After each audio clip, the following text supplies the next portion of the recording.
الحمد للہ الحمد للہ رب العالمین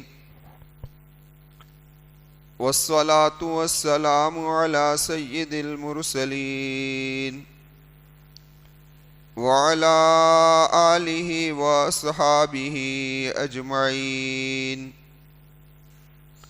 اما بعد فقد قال اللہ تبارک وتعالی فی الکلام المجید والفرقان الحمید اعوذ باللہ من الشیطان الرجیم بسم اللہ الرحمن الرحیم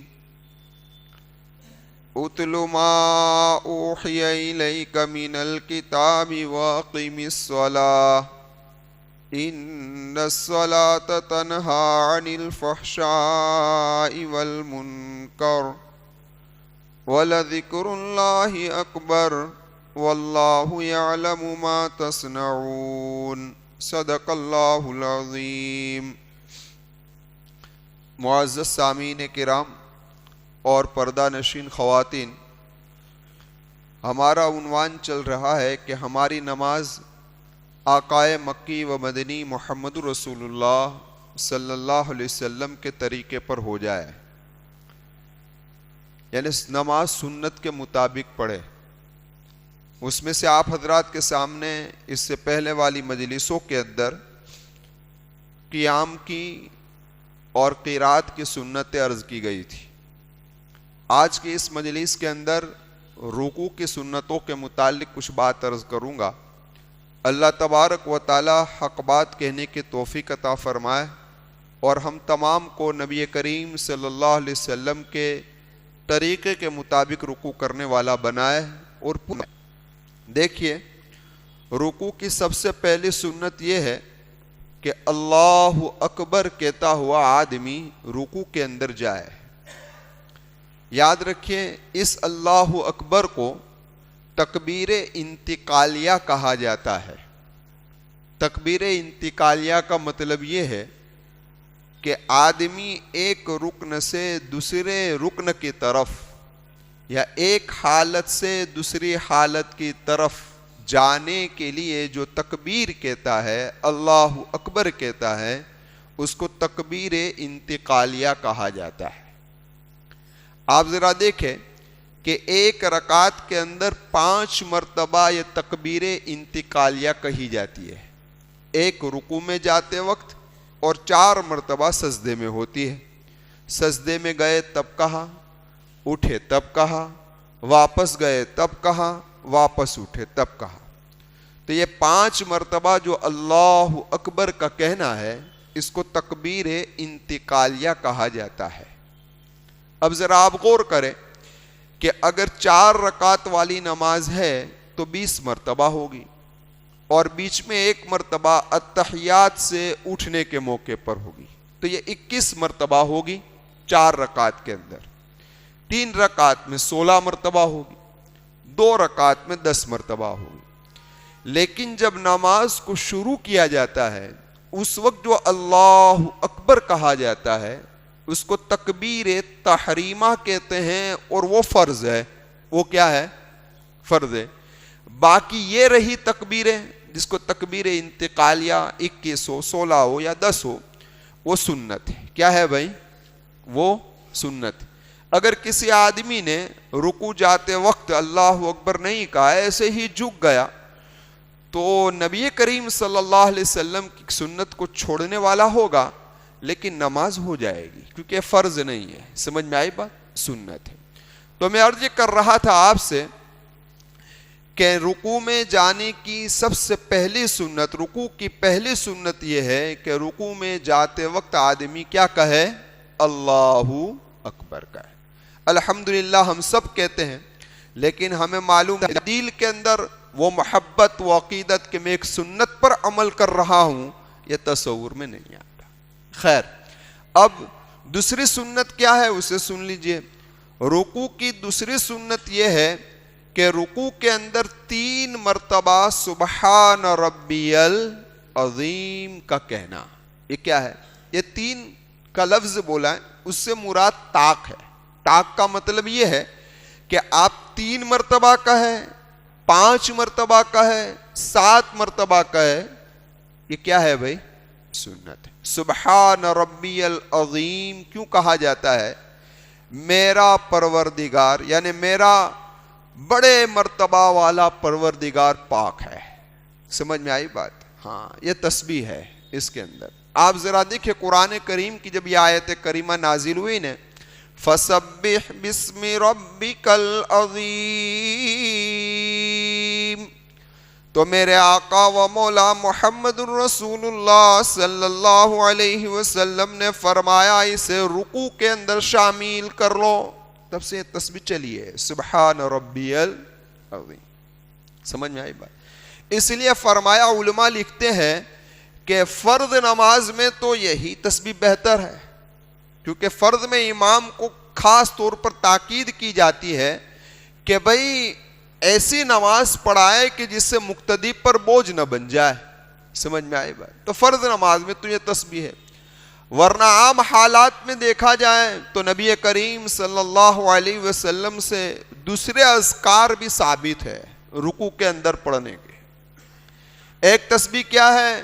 تو کہ ایک تسبیح یہ ہے, اللہم سبحانک ربنا ولک الحمد اللہم اغفر لی. اللہ کے محبوب یہ بھی پڑھتے تھے. کیا پڑھتے تھے؟ اے اللہ, اے ہمارے پروردگار, آپ کی ذات پاک ہے, وبحمدک, آپ اپنی خوبیوں کے ساتھ ہے, اللہم اغفر لی, اے اللہ میری مغفرت فرما دے. یہ تسبیح بھی رکوع کے اندر نبی کریم صلی اللہ علیہ وسلم پڑھتے. لیکن کب پڑھتے تھے؟ کیونکہ جب قرآن کریم کی یہ سورت نازل ہو گئی, اذا جاء نصر اللہ والفتح ورأیت الناس يدخلون فی دین اللہ افواجا فسبح بحمد ربک واستغفر انہو کان توابا. ہاں, جس کے اندر محمد رسول اللہ صلی اللہ علیہ وسلم کی وفات کی طرف اشارہ ہو گیا کہ میرے محبوب آپ کا دنیا سے رخصت ہونا نزدیک ہے. تو میرے محبوب سے کہا کہ فسبح بحمدی, اللہ کے حمد بیان کیجئے اور استغفار کیجئے. اس سے محمد رسول اللہ صلی اللہ علیہ وسلم نے اس وقت سے رکوع کے اندر یہ تسبیح اور سجدے کے اندر یہ تسبیح کیا کر دی بھائی؟ شروع کر دی. اس سے پتہ یہ چلا کہ آدمی اپنی عمر کے ایک حصے میں پہنچ جائے, سمجھ میں آئی بات, تو اسے اس وقت استغفار زیادہ کرنا چاہیے. جوانی میں اللہ کا خوف ہو, بڑھاپے میں اللہ سے امید لگی ہوئی ہو کہ میرا اللہ انشاءاللہ مجھے کیا کر دے گا بھائی؟ بخش دے گا. خیر, ایک تسبیح تو یہ ہے. ایک تسبیح یہ ہے سبوح قدوس ربنا ورب الملائکۃ والروح. پاک ہے, نہایت پاک ہے. کون؟ میرا رب, ہمارا رب, اور حضرت جبرائیل اور فرشتوں کا رب. تو میں عرض یہ کر رہا تھا کہ یہ وہ تسبیحات ہے کہ جو تسبیحات نبی کریم صلی اللہ علیہ وسلم رکوع کے اندر پڑھا کرتے تھے. تو میرے آپ سے مؤدبانہ گزارش ہے, کوئی بڑے کلمات نہیں, چھوٹے چھوٹے کلمات ہیں. ہمیں اس کو یاد کر کر نوافل کے اندر, اپنی سنتوں میں, نوافل میں, تہجد کے اندر اس کا اہتمام, یعنی اس کو پڑھتے رہنا چاہیے تاکہ نبی کریم صلی اللہ علیہ وسلم کے ایک حدیث پر عمل ہو جائے. کرے گا انشاءاللہ. تو میں عرض کر رہا تھا کہ رکوع کی دوسری سنت یہ ہے کہ رکوع کے اندر 3, 5, 7 مرتبہ کیا پڑھا جائے؟ سبحان ربی کتنی سنت ہوئی بھائی؟ تیسری سنت رکوع کی یہ ہے کہ انسان اپنے دونوں پنجوں سے گھٹنوں کو پکڑے, لیکن پکڑنا نہیں ہے. یاد رکھیے دو چیز الگ ہے. آپ دیکھ لیجئے کہ یہ گھٹنے ہیں نا, تو یہ گھٹنے کو اس طریقے سے ہمیں ہاتھ رکھنا ہے کہ دیکھنے والا یہ شمار کرے کہ اس نے گھٹنے کو پکڑا ہے, لیکن گھٹنوں کو پکڑنا نہیں ہے. یہ سنت ہے. یہ کیا ہے بھائی؟ یہ سنت ہے. لیکن دیکھیے کہ یہ جو گھٹنوں کو پکڑنا ہے یعنی پکڑنے جیسی شکل و صورت بنانی ہے یہ صرف مردوں کو بنانی ہے. کس کو بنانی ہے؟ مردوں کو. عورتوں کے لیے نہیں ہے. عورتیں صرف ہاتھ رکھے گی اور کچھ نہیں کرے گی. سمجھ میں آئی بات؟ اب دیکھیے چوتھی سنت یہ ہے کہ انگلیوں کو کشادہ رکھنا ہے. بعض لوگ انگلیوں کو اس طریقے سے رکھ دیتے ہیں, یہ بھی غلط ہے. سمجھ میں آئی بات؟ انگلیوں کو کشادہ رکھنا ہے, لیکن یہ جو انگلیاں کشادہ رکھنی ہے گھٹنوں کے اوپر, یہ مردوں کے لیے ہے, عورتوں کے لیے نہیں ہے. عورتوں کے لیے کیا بھائی؟ نہیں ہے. سمجھ میں آئی بات؟ کیونکہ مائک کے ذریعے عورتیں بھی سن رہی ہے, اس لیے وضاحت کرتا جا رہا ہوں. اب ذرا دیکھیں, نماز کے اندر دو ہی صورتیں ایسی ہیں کہ جس کے اندر انگلیوں کے بارے میں کہا گیا کہ یہاں کشادہ رکھو, یہاں ملا کر رکھو. سجدے کی حالت میں کہا گیا کہ انگلیوں کو ملا کر رکھو. رکوع کی حالت میں یہ کہا گیا کہ انگلیوں کو کشادہ رکھو.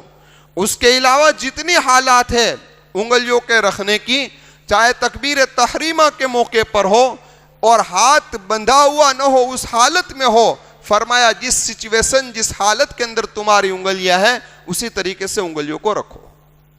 تو یہ ہے نبی کریم صلی اللہ علیہ وسلم کا طریقہ. کتنی سنتیں ہوئی بھائی؟ 4.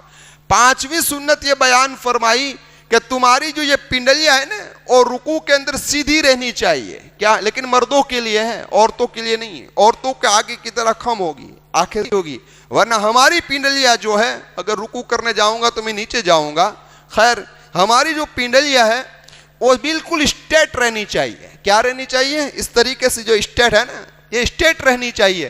بعض لوگ یہ جھکا دیتے ہیں, کیا کرتے ہیں؟ اس طریقے سے جھکا کر رکھتے ہیں, یہ غلط ہے. عورتوں کے لیے ہے کہ وہ جھکا کر رکھیں, مردوں کے لیے نہیں ہے. یہ طریقہ ہے محمد رسول اللہ صلی اللہ علیہ وسلم کا. چھٹا یہ ہے, چھٹی سنت یہ ہے کہ رکوع کے اندر آدمی کا جو سر ہے, یہ سر اور پیٹھ یہ دونوں لیول سے ہونی چاہیے. اور 7ویں سنت یہ ہے کہ سرین اور سر بھی لیول کے اندر ہونا چاہیے. خلاصہ کلام یہ نکلا کہ وہ نیو کا آکار بن جانا چاہیے. کون سا؟ سمجھ میں آئی بات؟ یعنی آدھا قیام ہو جانا چاہیے. تمہاری پیٹھ, تمہارا سر اور تمہاری سرین یہ بالکل اسٹریٹ ہونی چاہیے. کیسی اسٹریٹ ہونی چاہیے کہ اگر اس کے اوپر پانی بھر کر پیالہ رکھ دیا جائے تو پانی نہ گرے, پانی نہ گرے. اور بعض لوگ یہاں سے مڑ دیتے ہیں, یہ بھی غلط ہے. بالکل اسٹریٹ. اور یہ جو یہ ہاتھ ہے نا, یہ ہاتھ بھی اسٹریٹ ہونے چاہیے. بعض لوگ ہاتھوں کو یوں رکھتے ہیں, یہ جو میں آپ کو بتا رہا ہوں, بعض لوگ ہاتھوں کو اس طریقے سے رکھتے ہیں, یہ غلط ہے. ہاتھ پہلوؤں سے جدا رہنے چاہیے اور اس طریقے سے آدمی کا رکوع ہونا چاہیے کہ سر, پیٹھ, سرین, ہاتھ, پیر سب بالکل اسٹریٹ ہونا چاہیے. یہ ہے نبی کریم صلی اللہ علیہ وسلم کا طریقہ. لیکن معذور ہے, ان کی بات الگ ہے. شریعت نے معذوروں کو تو ہر موقع پر اجازت دی ہے, ہر موقع پر اجازت دی ہے. اب ذرا دیکھیں, رکوع کے بارے میں ایک جو غلطی ہو رہی ہے وہ یہ ہے کہ بعض لوگ سر کو اونچا رکھتے ہیں, بعض لوگ پیٹھ کو اس طریقے سے کر دیتے ہیں. سمجھ میں آئی بات؟ اور بالکل سر کو جھکا دیتے ہیں. بالکل سر کو جھکا دینا, سر کو اونچا رکھنا, یہ سب سنت کے خلاف ہے. کس کے خلاف ہے؟ سنت کے خلاف ہے. ایک روایت ہے آقا مکی و مدنی محمد رسول اللہ صلی اللہ علیہ وسلم کی. کیا روایت ہے؟ نبی کریم صلی اللہ علیہ وسلم نے فرمایا کہ جو آدمی اپنے سر کو امام کے سر کے اٹھانے سے پہلے اٹھا لے گا تو ڈر ہے اس بات کا کہ اس کا چہرہ گدھے کی طرح ہو جائے. کس کی طرح ہو جائے؟ کس کی طرح ہو جائے؟ اور ترمذی کی روایت ہے. ہاں, اور یہ کوتاہی ہوتی ہے بچوں کے اندر. عام طور پر بچے کیا کرتے ہیں؟ بچے یہی کرتے ہیں کہ رکوع میں بھی فوراً جلدی چلے جاتے ہیں اور رکوع سے اٹھتے بھی فوراً اٹھ جاتے ہیں. لیکن وعید بڑی سخت ہے. ایک محدث گزرے ہیں, حدیث پڑھانے والے, لیکن وہ جب بھی حدیث پڑھاتے تھے تو پردے کے پیچھے پڑھاتے تھے. کہاں پڑھاتے تھے؟ پردے کے پیچھے. تو کچھ طلباء نے کہا, جو ان کے خاص طالب علم تھے, انہوں نے کہا حضرت کبھی آپ کا چہرہ بھی تو دکھا دیجئے, آپ ہمیں حدیث پڑھا رہے ہیں اتنے سالوں سے لیکن آپ کا چہرہ نہیں دیکھا, آپ کا چہرہ بھی بتا دیجئے. بہت ضد کے بعد یہ جو ایک واقعہ لکھا ہے نا, وہ امام ترمذی رحمت اللہ علیہ کی ترمذی شریف کی حدیث کی کتاب ہے, اس کے حاشیے میں یہ واقعہ لکھا ہوا ہے. تو کیا ہوا, پردہ ہٹایا گیا تو ان کا چہرہ گدھے کی طرح تھا. کس کی طرح تھا؟ پوچھا حضرت کیا وجہ ہے کہ آپ کا چہرہ گدھے کی طرح ہے؟ تو کہا میرے شامت اعمال کے بنا پر, میرے عمل کے بنا. کون سا عمل؟ تو کہ اس روایت پر جب میں پہنچا کہ جس میں نبی کریم صلی اللہ علیہ وسلم نے فرمایا کہ جو آدمی اپنے سر کو امام کے اٹھانے سے پہلے اٹھائے گا تو ڈر ہے اس بات کا کہ اس کا چہرہ گدھے کی طرح ہو جائے. مجھے اس روایت پر شک ہوا کہ ہو سکتا ہے کہ نبی کریم صلی اللہ علیہ وسلم نے صرف ڈرانے کے لیے کہا ہو, یہ شک ہو گیا.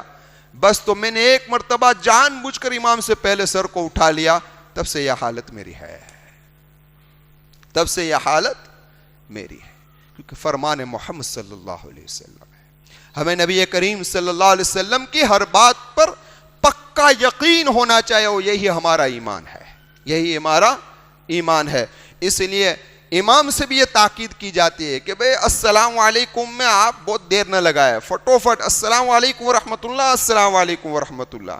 رکوع سے کھڑے ہو گئے آپ تو بہت بس تعدیل ارکان ہو گیا, آپ سجدے کے اندر چلے جائیے. کیوں کہ آپ کے پیچھے مقتدی مسائل سے واقف نہیں ہے, وہ آپ سے پہلے رکوع میں چلا جائے گا, آپ سے پہلے کھڑا ہو جائے گا تو وہ آپ کے آگے نکل جائے گا. سلام میں بھی بعض دفعہ ایسا ہوتا ہے کہ امام نے بھی السلام علیکم ورحمۃ اللہ ایک کہا تھا, مقتدی نے دونوں کر دیے فٹوفٹ. سمجھ میں آئی بات؟ تو امام سے پہلے, کیونکہ حدیث رسول ہے کہ ہم امام کے تابع ہیں, ہم امام کی اتباع کرنے والے ہیں, ہم اس سے آگے نہیں نکل سکتے. تو میں عرض یہ کر رہا تھا آپ سے کہ دیکھیے یہ 7 سنت یہ ہے جو آخری سنت ہے. 8ویں سنت یہ ہے کہ آدمی سمیع اللہ لمن حمیدہ کہتا ہوا کھڑا ہو. لیکن امام مقتدی ہے تو کیا کہے گا؟ ربنا لک الحمد یا ربنا ولک الحمد. سمجھ میں آئی بات؟ لیکن منفرد ہے, اکیلا نماز پڑھ رہا ہے تو دونوں کہے گا, سمیع اللہ لمن حمیدہ بھی کہے گا اور ربنا ولک الحمد کہے گا. اللہ نے سنی اس کی جس نے اس کی تعریف کی. لیکن یہ جو ہم پڑھ رہے ہیں اس کے ترجمہ کی طرف ہماری نظر نہیں کہ اس کا ترجمہ کیا ہو رہا ہے, اس لیے ہمیں اس کا احساس نہیں. لیکن کاش کے دل میں یہ بات ہوتی کہ سمیع اللہ, اللہ نے سنی اس کی کہ جس نے اس کی تعریف کی, کہ میری اس تعریف کو اللہ نے سن لیا. اس استظہار کے ساتھ اگر آدمی سمیع اللہ لمن حمیدہ کہے گا تو مزہ ہی کچھ اور ہوگا. سمجھ میں آئی بات؟ بخاری شریف کے اندر ایک واقعہ لکھا ہے. وہ واقعہ کیا لکھا ہے؟ جب نبی کریم صلی اللہ علیہ وسلم نماز پڑھا رہے تھے, اللہ کے محبوب نے نماز پڑھائی, نماز کے رکوع سے جب کھڑے ہوئے تو میرے محبوب نے کہا سمیع اللہ لمن. تو پیچھے سے ایک شخص نے کہا, وہ بھی نماز میں تھے, کہا ربنا ولک الحمد حمدا کثیرا طیبا مبارکا فیہ. یہ کلمات کا ہے. سمجھ میں آئی بات؟ اب جب یہ کلمات کا ہے, اللہ کے محبوب صلی اللہ علیہ وسلم نے جب نماز مکمل کر لی تو میرے محبوب نے فرمایا نماز میں کون پڑھا, کون بولا نماز میں یہ کلمات؟ پہلی مرتبہ تھے, ربنا ولک الحمد حمدا کثیرا طیبا مبارکا فی. تو میرے محبوب, تو اس شخص نے کہا کہ اللہ کے رسول میں نے پڑھا ہے. تو میرے محبوب نے کیا فرمایا؟ میں نے 30 فرشتوں کو دیکھا. کتنے فرشتوں کو دیکھا؟ 30 فرشتوں کو دیکھا جو اس کلمات کے طرف جھپٹ رہے تھے کہ پہلے میں لکھ لوں, پہلے میں لکھ لوں. تو یہ کلمات کوئی زیادہ ہے؟ ہاں, لیکن ہمارے علماء نے لکھا ہے کہ یہ جو تسبیحات ہے وہ تسبیحات ساری کے ساری نوافل میں. کب ہے بھائی؟ ہاں آپ, لیکن آپ سنتیں پڑھ رہے ہیں, آپ تہجد پڑھ رہے ہیں, آپ جو کچھ بھی کر رہے ہیں, اس موقع پر ان تسبیحات کو نہیں چھوڑنا چاہیے. کتنا بڑا ثواب ہے, اور یاد کرنا کوئی مشکل ہے. ربنا ولک الحمد تو آپ کو یاد ہی ہے, اتنا تو آپ کو یاد ہے. اب یاد کیا کرنا ہے؟ حمدن کثیرا طیبا مبارکا فی. 5 کلمے ہیں یا 4 کلمے ہیں, اس سے زیادہ کوئی کلمات کر لیں گے یاد انشاءاللہ, کریں گے. خیر, اللہ مجھے بھی توفیق دے, آپ تمام کو توفیق دے. تو میں خیر عرض یہ کر رہا تھا آپ سے کہ قوما کا کرنا یعنی کہ ربنا ولک الحمد کہہ کر آدمی کا کھڑا ہونا، امام ہے تو سمیع اللہ لمن حمیدہ کہہ کر کھڑا ہوگا، خیر یہ سنت ہے۔ لیکن یاد رکھیے یہ جو قوما ہے نا، یہ قوما کے اندر کیا ہے؟ تعدیل ارکان واجب ہے، لیکن تعدیل ارکان کا مطلب ہر عضو اپنی حالت پر آ جائے، ہر عضو اپنی حالت پر آ جائے، تمہاری پیٹھ کا مہرہ اس کی جگہ، ہر مہرہ اس کی جگہ پر پہنچ جائے۔ آپ رکوع میں ہیں اور رکوع سے کھڑے ہوئے ہیں تو آپ کو اس قدر کھڑا ہونا چاہیے کہ حالت بالکل سیم ہو جانی چاہیے۔ تو یہ ہے قیام، یہ ہے قوما، سمجھ میں آئی بات؟